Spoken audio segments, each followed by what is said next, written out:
એકદમ પરફેક્ટ માપ સાથે તુવેરના ઠોઠા બનાવવા માટે 1 વાટકી જેટલી આપણે તુવેર 4 કલાક પલાળીને એને બાફવા મૂકી દેવાય.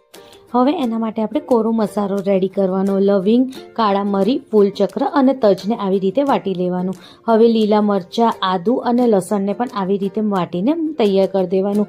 હવે 3 કાંદા અને 3 ટામેટાને આવી રીતે કદુકસ કરી દેવાનું અને 1 વાટકામાં આપણે લીલું લસણ અને લીલા કાંદા લેવાના. હવે થોડું તેલ લેવાનું, અડધી વાટકી જેટલું. એમાં હિંગ, લાલ મરચાં અને તમાલપત્ર નાખીને આદુ લસણ મરચાંની પેસ્ટ અને કાંદા નાખીને એને થવા દેવાનું. થઈ જાય એટલે લીલું લસણ અને લીલા કાંદા નાખવાના. એ થઈ જાય એટલે પછી એમાં આપણે ટામેટા નાખી દેવાના અને પછી જે આપણે મસાલો વાટ્યો તો એ નાખવાનો અને બધો આપણે મસાલા કરી દેવાના. લાલ મિર્ચ પાવડર, હલ્દી પાવડર, ધનિયા પાવડર અને ગરમ મસાલો. હવે થોડીક જ્યારે તેલ છૂટે ત્યારે બધી તુવેરો નાખવાની અને એમાં આપણે અડધો ગ્લાસ જેટલું પાણી નાખવાનું અને રેડી છે ગરમા ગરમ તુવેરના